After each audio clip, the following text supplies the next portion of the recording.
Hello everyone, welcome back to my channel. ಗೋಧಿ ಹಿಟ್ಟನ್ನು ಬಳಸ್ಕೊಂಡು ಸಿಹಿ ಮತ್ತು ಖಾರ ಶಂಕರಪೋಳಿನ ಹೇಗೆ ಮಾಡೋದು ಅಂತ ತೋರಿಸ್ಕೊಡ್ತಾ ಇದ್ದೀನಿ. ಮೊದಲಿಗೆ ನಾನಿಲ್ಲಿ ಸಿಹಿ ಶಂಕರಪೋಳಿ ಮಾಡೋದಕ್ಕೆ ಹಿಟ್ಟನ್ನು ಕಲಸಿಟ್ಕೊತಾ ಇದ್ದೀನಿ.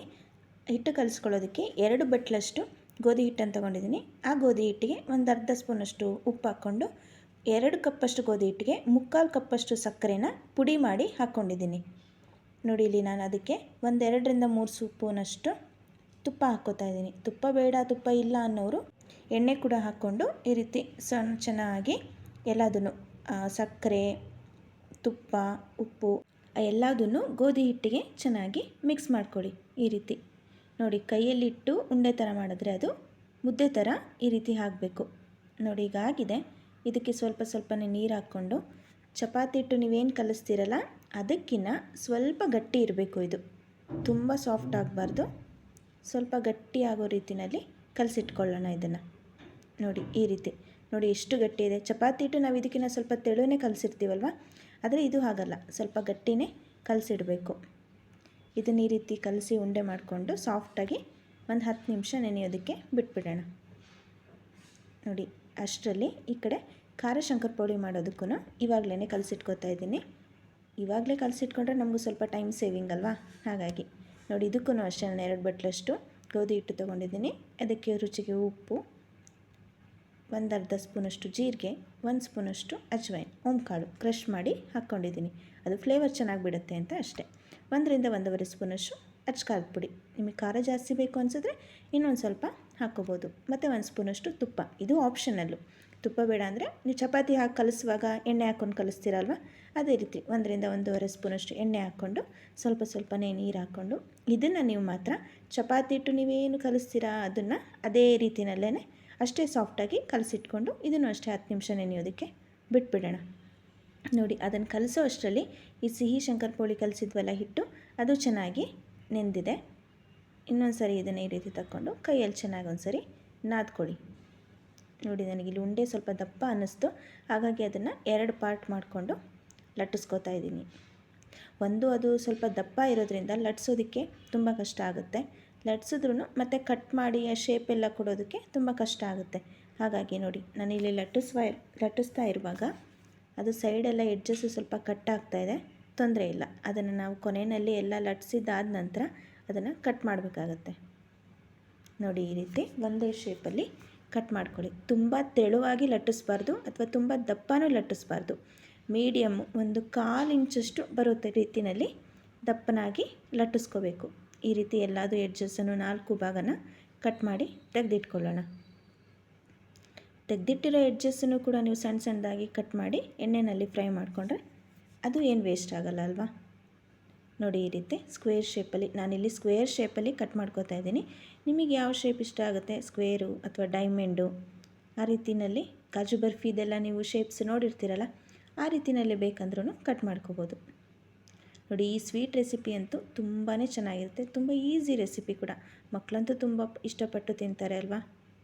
ಈ ರೀತಿ ಮಾಡಿಕೊಟ್ರೆ ಅಂತೂ ಯಾರೂ ಬೇಡ ಅನ್ನಲ್ಲ. ಟೀ ಟೈಮಲ್ಲಿ ಅಥವಾ ನೀವೇನಾದ್ರು ಮನೆಯಲ್ಲಿ ಪಾರ್ಟಿ ಮಾಡುವಾಗ ಅಥವಾ ನೀವೆಲ್ಲಾದರೂ ಟ್ರಿಪ್ಪು ಪಿಕ್ನಿಕ್ ಅಂತ ಹೋಗ್ತಿರಲ್ಲ, ಆ ಟೈಮಲ್ಲಂತೂ ಈ ರೀತಿ ಮಾಡ್ಕೊಂಡು ತೊಗೊಂಡೋದ್ರೆ ಮಾತಾಡಿಕೊಂಡು ಹರಟೆ ಹೊಡ್ಕೊಂಡು ಚೆನ್ನಾಗಿ ತಿನ್ಬೋದು. ನೋಡಿ, ಇಲ್ಲಿ ನಾನು ಚೆನ್ನಾಗಿ ಎಣ್ಣೆ ಕಾದಿದೆ. ತುಂಬಾ ಬಿಸಿ ಇರಬೇಕು ಎಣ್ಣೆ. ಆ ಬಿಸಿ ಇರೋ ಎಣ್ಣೆಯಲ್ಲಿ ಒಂದೊಂದೇ ಈ ರೀತಿ ಅಂಟದಿರೋ ರೀತಿ ಹಾಕ್ಕೋಬೇಕಾಗತ್ತೆ. ಎಷ್ಟು ಸಾಧ್ಯ ಆಗುತ್ತೋ ಅಷ್ಟನ್ನು ಹಾಕ್ಕೊಳ್ಳಿ ಅಷ್ಟೇ. ನೋಡಿ, ಈಗ ನೊರೆ ಎಲ್ಲ ಚೆನ್ನಾಗಿ ಹೋಗಬೇಕು. ನೋಡಿ, ಈಗ ಒಂದು ಸೈಡು ಚೆನ್ನಾಗಿ ಇದು ನೊರೆ ಎಲ್ಲ ಹೋಗಿ ಚೆನ್ನಾಗಿ ಬೆಂದಿದೆ ಕೂಡ. ಇದನ್ನು ಫ್ಲಿಪ್ ಮಾಡ್ಕೊಳ್ಳೋಣ. ಇನ್ನೊಂದು ಕಡೆ ಒಂದು ಸೈಡ್ ಬೆಂದಮೇಲೆ ಇನ್ನೊಂದು ಸೈಡ್ ಬೇಯಿಸ್ಕೋಬೇಕಲ್ಲ. ನೋಡಿ, ಸ್ವಲ್ಪನೇ ಅದು ಗೋಲ್ಡನ್ ಬ್ರೌನ್ ಆಗ್ತಾ ಇದೆ. ಇದು ಇನ್ನೂ ಚೆನ್ನಾಗಿ ಬೇಯಬೇಕು. ಮಿನಿಮಮ್ ಅಂದರೂ ಇದು ನಾನು ಬೇಯಿಸಿದ್ದು ಮೀಡಿಯಮ್ ಫ್ಲೇಮಲ್ಲಿ. ಸೊ ಇದು ಒಂದು 10 ನಿಮಿಷ ತಗೋತು ಒಂದು ಸೈಡ್ ಬೇಯೋದಕ್ಕೆ, ಒಂದು ಫುಲ್ಲು ಬೇಯೋದಕ್ಕೆ. ನೋಡಿ, ಈಗ ಆಗಿದೆ. ಇದು ಎಷ್ಟು ಚೆನ್ನಾಗಿ ಬಂದಿದೆ ನೋಡಿ, ಎಷ್ಟು ಕಲರಾಗಿ ಅದೇ ಗೋಲ್ಡನ್ ಬ್ರೌನು. ಈ ರೀತಿ ಬೆಂದಿದ್ರೆ ಸರಿ ಹೋಗುತ್ತೆ. ಇಷ್ಟು ಬೆಂದಿದ ತಕ್ಷಣ ತೆಗೆದುಬಿಡಿ, ಯಾಕೆಂದರೆ ಇದು ತೆಗ್ದಾದ ನಂತರ ಇನ್ನೂ ಸ್ವಲ್ಪ ಕಲರು ಚೇಂಜಸ್ ಆಗುತ್ತೆ. ನಾವು ಸಕ್ಕರೆ ಹಾಕಿರೋದ್ರಿಂದ ಗೋಲ್ಡನ್ ಬ್ರೌನ್ ಕಲರು ಚೆನ್ನಾಗಿ ಬಂದೇ ಬರುತ್ತೆ. ನೋಡಿ, ನಂತರ ಇನ್ನೊಂದು ಪಾರ್ಟ್ ಏನಿತ್ತಲ್ಲ ಅದನ್ನು ಅಷ್ಟೇ ಈ ರೀತಿ ಲಟ್ಟಿಸ್ಕೊಂಡು ಕಟ್ ಮಾಡಿ ಹಾಕ್ಕೊಂಡಿದ್ದೀನಿ. ಸೇಮ್ ಅದು ಯಾವ ರೀತಿ ನೀವು ಎಣ್ಣೆಯಲ್ಲಿ ಕರೆದು ಯಾವ ರೀತಿ ಇದು ಮಾಡಿದ್ರಿ ಅಲ್ಲ, ಅದೇ ರೀತಿಯಲ್ಲೇ ಮಾಡಿ ಎತ್ತಿಟ್ಕೊಂಡ್ರೆ ಸಿಹಿ ಶಂಕರಪೋಳಿ ರೆಡಿ ಆಗುತ್ತೆ ನೋಡಿ. ಈ ಲಂಚ್ ಬಾಕ್ಸು ಟಿಫನ್ ಬಾಕ್ಸ್ ಎಲ್ಲ ಹಾಕ್ತಿರಲ್ಲ, ಆ ಟೈಮಲ್ಲಿ ಒಂದು ಬಾಕ್ಸಿಗೆ ಇದನ್ನು ಸಪ್ರೇಟಾಗಿ ಒಂದು 10-12 ಪೀಸು ಹಾಕಿ ಕೊಟ್ಟಾಗ ಅವರಂತೂ ಆ ಟಿಫನ್ ಜೊತೆಗೆ ಇದನ್ನು ನೆಂಚ್ಕೊಂಡು ಚೆನ್ನಾಗಿ ಇಷ್ಟಪಟ್ಟು ತಿಂತಾರಲ್ವ, ಅವರು ಖುಷಿಪಟ್ಟು ತಿಂತಾರೆ. ನೋಡಿ ಎಷ್ಟು ಚೆನ್ನಾಗಿ ಬಂದಿದೆ, ತುಂಬಾ ಸಾಫ್ಟು. ಒಳಗಡೆ ಅಂತೂ ತುಂಬ ಸಾಫ್ಟ್ ಇರುತ್ತೆ, ಹೊರಗಡೆ ಕ್ರಿಸ್ಪಿ. ನೋಡಿ ಎಷ್ಟು ಚೆನ್ನಾಗಿ ಮುರ್ಕೊತಿದೆ ಅಲ್ಲ. ನೀವು ಇದನ್ನು ಬೇಕಂದರೆ 1-1.5 ತಿಂಗಳು ಆರಾಮಾಗಿ ಸ್ಟೋರ್ ಮಾಡಿಕೊಂಡು ತಿನ್ಬೋದು. ನೋಡಿದ್ರಿ ಅಲ್ಲ ಸಿಹಿ ಶಂಕರಪೋಳಿ ಯಾವ ರೀತಿ ಅಂತ. ಮನೆಯಲ್ಲಿ ಒಂದ್ಸರಿ ನೀವು ಟ್ರೈ ಮಾಡಿ. ಬನ್ನಿ ಈಗ ಖಾರ ಶಂಕರಪೋಳಿ ಹೇಗೆ ಮಾಡೋದು ಅಂತ ನೋಡ್ಕೊಳ್ಳೋಣ. ನೋಡಿ ನಾವಿಲ್ಲಿ ಆಲ್ರೆಡಿ ಕಲಸಿಟ್ಟಿದ್ವಿ ಅಲ್ವಾ, ಅದು ಕೂಡ ಚೆನ್ನಾಗಿ ನೆಂದಿದೆ ಇಲ್ಲಿ. ಇದನ್ನು ಅಷ್ಟೇ ಚೆನ್ನಾಗಿ ನಾದ್ಕೊಳ್ಳೋಣ ಸ್ವಲ್ಪ. ನೋಡಿ ಇದನ್ನು ಅಷ್ಟೇ ಅದೇ ರೀತಿಯಲ್ಲಿ ಸಿಹಿ ಶಂಕರಪೋಳಿ ಏನು ಮಾಡಿದ್ವಿ ಅದೇ ರೀತಿಯಲ್ಲೇ 2 ಪಾರ್ಟ್ ಮಾಡಿಕೊಂಡು ಚೆನ್ನಾಗಿ ಇದನ್ನು ಸ್ವಲ್ಪ ಲಟ್ಟಿಸ್ಕೊಳ್ಳೋಣ. ಇದನ್ನು ನಾವು ಯಾವುದೇ ಕಾರಣಕ್ಕೂ ತಿಕ್ನೆಸ್ಸು ದಪ್ಪ ಆಗೋದಕ್ಕೆ ಬಿಡಬಾರ್ದು. ಚಪಾತಿ ನಾವೇನು ಲಟ್ಟಿಸ್ಕೋತೀವಿ ಅಲ್ವ, ಅದೇ ತಿಕ್ನೆಸ್ಸಲ್ಲೇ ಲಟ್ಟಿಸ್ಕೋಬೇಕಾಗುತ್ತೆ. ಇದಕ್ಕೆ ಸ್ವಲ್ಪ ನೋಡಿ ಮೇಲ್ಗಡೆ ನಾನು ಸ್ವಲ್ಪ ಹಿಟ್ಟು ಹಾಕ್ಕೊಂಡು ಚಪಾತಿ ಆಕಾರದಲ್ಲೇ ಚಪಾತಿ ತಿಕ್ನೆಸ್ಸಲ್ಲೇ ಲಟ್ಟಿಸ್ಕೊಳ್ಳೋಣ ಚೆನ್ನಾಗಿ. ಸಿಹಿ ಇಷ್ಟಪಡೋಲ್ಲ, ಸಿಹಿ ತಿನ್ನೋಲ್ಲ ಅನ್ನೋರು ಈ ರೀತಿ ಖಾರವಾಗೇ ಶಂಕರಪೋಳಿನ ಮಾಡಿಕೊಂಡು ತಿನ್ಕೋಬೋದು. ನೀವು ಇದಕ್ಕೆ ಬೇಕಂದರೆ ಸ್ವಲ್ಪ ಈರುಳ್ಳಿ, ಹಸಿಮೆಣಸು, ಮೆಣಸು ಇದನ್ನೆಲ್ಲ ಸ್ವಲ್ಪ ಫ್ರೈ ಮಾಡಿಕೊಂಡು ರುಬ್ಬಿ ಹಾಕ್ಕೊಂಡು ಈ ರೀತಿ ಕೂಡ ಮಾಡಿಕೊಂಡ್ರೆ ಅದಿನ್ನೂ ಒಂಥರ ಟೇಸ್ಟ್ ಬರುತ್ತೆ. ಆ ಓಂಕಾಳು ಎಲ್ಲನೂ ಒಂದ್ಸರಿ ಮಿಕ್ಸಿನಲ್ಲಿ ಗ್ರೈಂಡ್ ಮಾಡಿ ಎಲ್ಲನೂ ಹಾಕ್ಕೊಂಡು ಅದು ಮಸಾಲೆ ಶಂಕರಪೋಳಿ ಥರ ಆಗುತ್ತೆ ಅಷ್ಟೇ. ಅದು ತುಂಬ ಟೇಸ್ಟ್ ಇರುತ್ತೆ. ಆ ರೀತಿಯೂ ಬೇಕಂದರೆ ಮಾಡ್ಕೋಬೋದು ನೀವು. ನೋಡಿ ಇದೇ ರೀತಿ ನಾನು ಎಡ್ಜಸ್ನೆಲ್ಲ ಕಟ್ ಮಾಡ್ಕೊತಾ ಇದ್ದೀನಿ. ಕಟ್ ಮಾಡಿಕೊಂಡು ಎಲ್ಲನೂ ಒಂದೇ ಸಮ ಶೇಪ್ ಬರೋ ರೀತಿಯಲ್ಲಿ ಈ ರೀತಿ ಕಟ್ ಮಾಡ್ಕೊಳ್ಳಿ. ಆ್ಯಸ್ ಇಟ್ ಈಸ್ ಶಂಕರಪೋಳಿ ಸಿಹಿ ಶಂಕರಪೋಳಿ ಹೇಗೆ ಕಟ್ ಮಾಡ್ಕೊಂಡ್ರಿ ಅದೇ ರೀತಿಯಲ್ಲೇ. ಬಟ್ ನಾನಿಲ್ಲಿ ಇದನ್ನು ಡೈಮಂಡ್ ಶೇಪಲ್ಲಿ ಕಟ್ ಮಾಡ್ಕೊತಾ ಇದ್ದೀನಿ. ನಿಮಗೆ ಈ ಶೇಪ್ ಬೇಡ ಅಂತಂದರೆ ಸ್ಕ್ವೇರಲ್ಲೇ ಮಾಡ್ಕೋಬೋದು. ನೋಡ್ತಾ ಇದ್ದೀರಲ್ಲ, ಇದನ್ನು ಅಷ್ಟೇ ನೀವು 1-1.5 ತಿಂಗಳಷ್ಟು ಸ್ಟೋರ್ ಮಾಡಿ ಇಟ್ಕೋಬೋದು. ಮನೆಗಳಲ್ಲಿ ಪಾರ್ಟಿ ಟೈಮಲ್ಲೆಲ್ಲ ತುಂಬ ಚೆನ್ನಾಗಿ ಸೂಟ್ ಆಗುತ್ತೆ ನೋಡಿ. ನೋಡಿ ನಾನು ಎಷ್ಟು ಈಸಿಯಾಗಿ ತೆಗಿತಾ ಇದ್ದೀನಿ. ಇದನ್ನು ಯಾವುದೇ ಕಾರಣಕ್ಕೂ ತುಂಬ ದಪ್ಪ ಮಾಡ್ಕೊಳ್ಳೇಬಾರ್ದು. ನೋಡಿ ಎಷ್ಟು ತೆಳುವಾಗಿದೆ ಅಲ್ಲ. ಇಷ್ಟು ತೆಳುವಿದ್ದರೆ ಅದು ಎಣ್ಣೆಯಲ್ಲಿ ಹಾಕಿದಾಗ ಉಬ್ಬುತ್ತೆ, ಪೂರಿ ಉಬ್ಬಿದಾಗೆ ಒಂದೊಂದು ಉಬ್ಬುತ್ತಾ ಹೋಗುತ್ತೆ. ಆವಾಗ ತುಂಬಾ ಟೇಸ್ಟ್ ಕೊಡುತ್ತೆ ಅದು. ಇದು ಯಾವುದೇ ಕಾರಣಕ್ಕೂ 1.5-2 ತಿಂಗಳು ಇಟ್ಟರು ಯಾವುದೇ ಕಾರಣಕ್ಕೂ ಅದು ಮೆತ್ತಗಾಗೋದಿಲ್ಲ.